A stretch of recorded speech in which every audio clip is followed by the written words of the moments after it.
Namo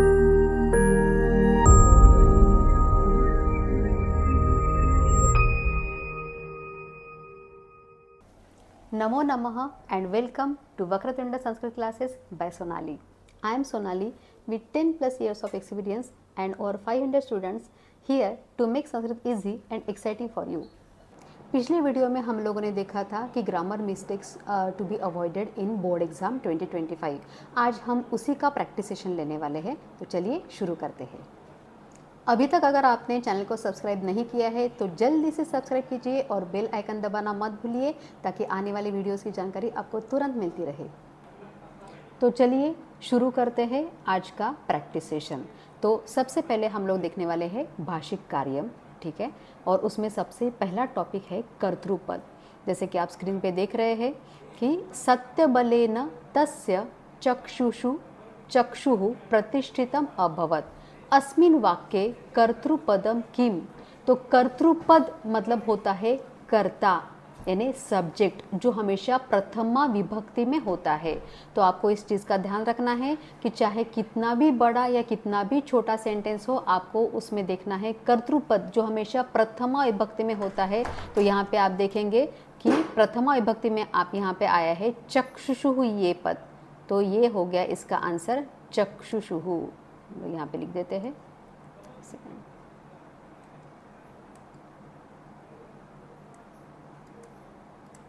तो इसका कर्तृपद हो गया चक्षुः।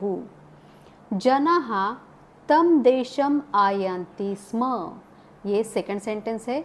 अस्मिन् वाक्ये कर्तृपदम किम। तो कर्तृपद यानी कर्ता यानी सब्जेक्ट जो हमेशा प्रथमा विभक्ति में होता है, तो यहाँ पे प्रथमा विभक्ति में पद आया हुआ है जनाः, तो इसका आंसर हो गया जनाः। तो आपको इस चीज़ का हमेशा ध्यान रखना है कि कर्तृपद हमेशा प्रथमा विभक्ति में होता है, चाहे वो एक वचन में हो, द्विवचन में हो, चाहे बहुवचन में हो, लेकिन आपको इस चीज़ का ध्यान रखना है कि वो हमेशा प्रथमा विभक्ति में होता है, कर्तृपद यानी कर्ता। तीसरा एग्जाम्पल देख लेते हैं। राजा नगरस्य समन्तात् दानशालाः अकारयत्, यानी राजा ने नगर के चारों ओर दानशालाएं बनाई। अस्मिन् वाक्ये कर्तृपदम किम। तो यहाँ पे कर्तृपद क्या है? अगर पूरा सेंटेंस हम लोग पढ़ेंगे यहाँ पे राजा नगरस्य समन्तात्, समन्तात् ये एक अव्यय है, दानशालाः अकारयत्, तो यहाँ पे किसने दानशालाएं बनवाई? तो राजा ने, तो यहाँ पे कर्तृपद हो गया राजा। उसके बाद आगे बढ़ते हैं क्रियापद की तरफ। बोधिसत्वः शिवीनाम राजा अभवत्, अत्र क्रियापदम किम। क्रियापद यानी क्रिया जो हो रही है यानी वर्ब जो हमेशा लकार में रहता है, तो यहाँ पे लकार में आया हुआ है अभवत्, तो इसका आंसर हो गया अभवत्। शक्रः किम वरम अयच्छत्, यानी कौन सा वर दिया।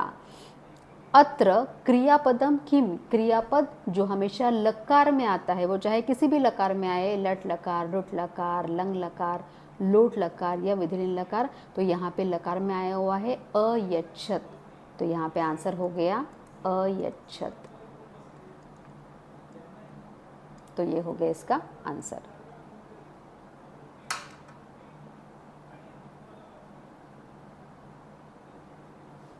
आगे बढ़ते हैं। दानशालासु विचरन् राजा अचिंतयत्, ये नेक्स्ट सेंटेंस है। अत्र क्रियापदम किम। ये सारे जो सेंटेंसेस मैंने लिए हुए हैं ये आपकी मणिका की पुस्तिका से लिए गए हैं और इसी तरीके से आपको क्वेश्चंस पूछे जाते हैं एग्जाम में, चाहे वो पठित गद्यांश हो चाहे अपठित गद्यांश हो। भाषिक कार्यम हर पठित या अपठित गद्यांश में पूछा ही जाता है। भाषिक कार्यम यानी ग्रामर रिलेटेड क्वेश्चंस रहते हैं जिसमें मेनली कर्तृपद, क्रियापद, विशेषण, विशेष्य, पर्याय पद, विपर्याय पद, ये सारी चीज़ें पूछी जाती है। उसी को हम लोग एक एक पार्ट में देख रहे हैं। पहले हम लोग ने देखा कर्तृपद, अभी हम लोग देख रहे हैं क्रियापद। दानशालासु विचरन् राजा अचिंतयत् अत्र क्रियापदम किम। यहाँ पे क्रियापद क्या है? तो मैंने जैसे बताया कि क्रियापद हमेशा लकार में होता है। क्रियापद यानी क्रिया यानी वर्ब जो हमेशा लकार में होता है, तो यहाँ पे ये पद आया हुआ है यहाँ पे अचिंतयत्, तो इसका आंसर हो गया अचिंतयत्। लास्ट वाला देख लेते हैं।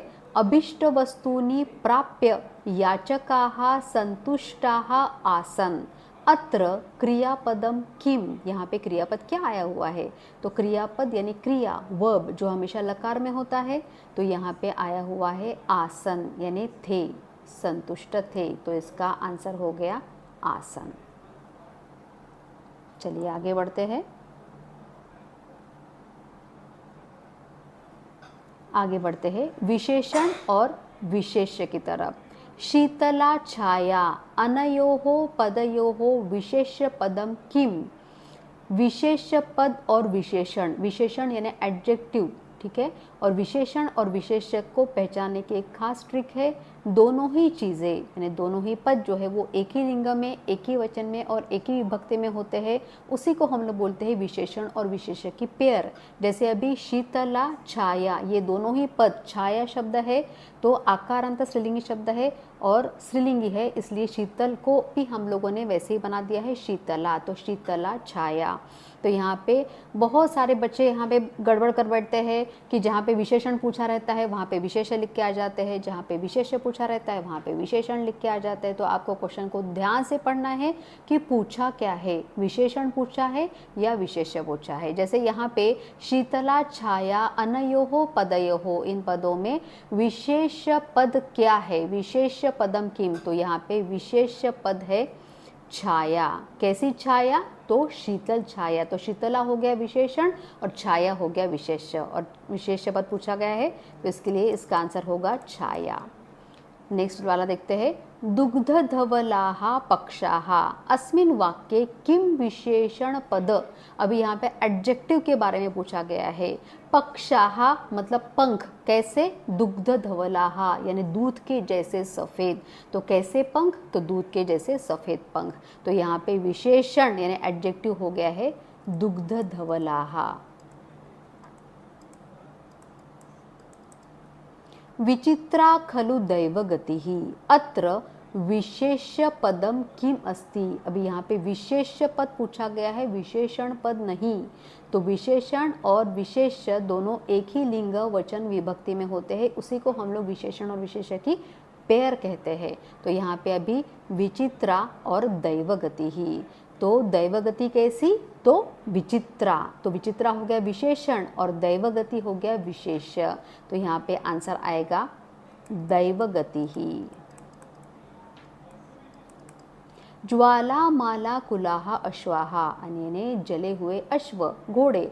अत्र विशेष्य पदम किम, यहाँ पे विशेष्य पद पूछा गया है, विशेषण पद नहीं, तो यहाँ पे विशेष्य पद हो गया है अश्वा, कैसे, तो जले हुए, तो अश्वाहा।